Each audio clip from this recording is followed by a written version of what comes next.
اللہ کے نام سے شروع جو بڑا مہربان نہایت رحم والا ہے۔ نون، قلم کی اور جو کچھ لکھنے والے لکھتے ہیں اس کی قسم کہ اے پیغمبر صلی اللہ علیہ وسلم، تم اپنے پروردگار کے فضل سے دیوانے نہیں ہو، اور بے شک تمہارے لیے بے انتہا اجر ہے، اور یقیناً تم اخلاق کے اعلیٰ مرتبے پر فائز ہو۔ سو ان قریب تم بھی دیکھ لو گے اور یہ کافر بھی دیکھ لیں گے کہ تم میں سے کون دیوانہ ہے۔ تحقیق تمہارا پروردگار اس کو خوب جانتا ہے جو اس کے رستے سے بھٹک گیا، اور ان کو بھی خوب جانتا ہے جو سیدھے رستے پر چل رہے ہیں۔ تو تم جھٹلانے والوں کا کہا نہ ماننا۔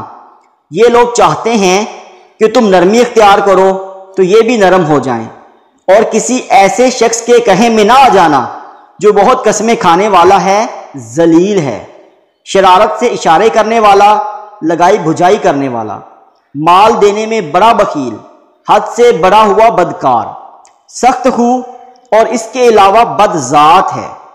اس کے سبب سے کہ مال اور بیٹے رکھتا ہے، جب اس کو ہماری آیتیں پڑھ کر سنائی جاتی ہیں تو کہتا ہے یہ اگلے لوگوں کے افسانے ہیں، ہم ان قریب اس کی اونچی ناک پر داغ لگائیں گے۔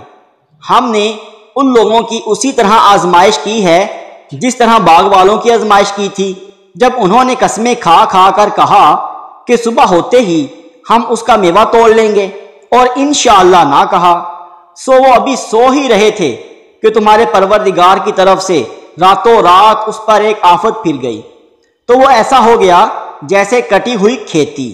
پھر جب صبح ہوئی تو وہ لوگ ایک دوسرے کو پکارنے لگے کہ اگر تم کو کاٹنا ہی ہے تو اپنی کھیتی پر سویرے ہی جا پہنچو۔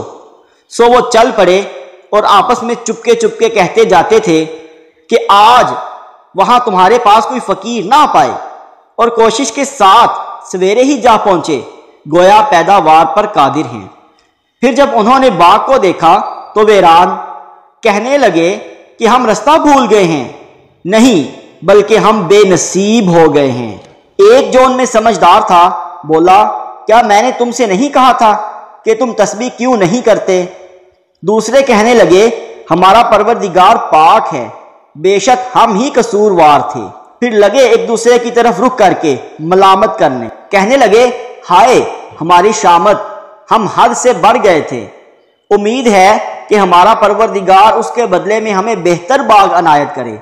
ہم اپنے پروردگار کی طرف رجوع کرتے ہیں۔ دیکھو عذاب یوں ہوتا ہے، اور آخرت کا عذاب سب سے بڑھ کر ہوگا، کاش یہ لوگ جانتے ہوتے۔ پرہیزگاروں کے لیے ان کے پروردگار کے ہاں نعمت کے باغ ہیں۔ کیا ہم فرما برداروں کو نافرمانوں کی طرح نعمتوں سے محروم کر دیں گے؟ تمہیں کیا ہو گیا ہے؟ کیسی تجویزیں کرتے ہو؟ کیا تمہارے پاس کوئی کتاب ہے جس میں یہ بات پڑھتے ہو کہ جو چیز تم پسند کرو گے وہ تم کو ضرور ملے گی؟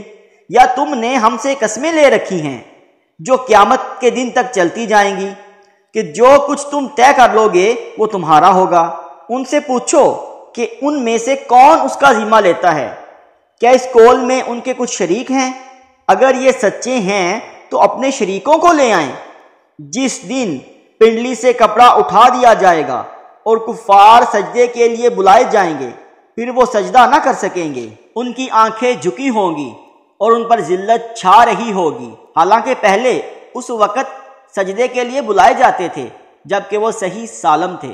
تو مجھ کو اس کلام کے جھٹلانے والوں سے سمجھ لینے دو، ہم ان کو آہستہ آہستہ ایسے طریق سے پکڑیں گے کہ ان کو خبر بھی نہ ہوگی، اور میں ان کو مہلت دیے جاتا ہوں، میرا داؤ بڑا مضبوط ہے۔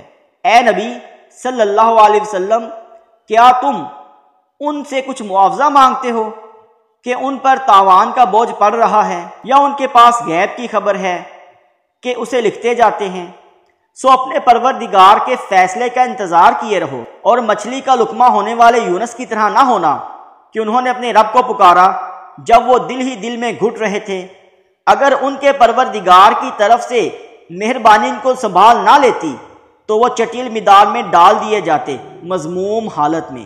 پھر ان کے پروردگار نے ان کو برگزیدہ کر کے نیکوں کاروں میں شامل کر لیا، اور کافر جب یہ نصیحت کی کتاب سنتے ہیں تو یوں لگتے ہیں کہ تم کو اپنی نگاہوں سے پھسلا دیں گے، اور کہتے ہیں یہ تو دیوانہ ہیں، اور لوگوں یہ قرآن تمام جہانوں کے لیے نصیحت ہے۔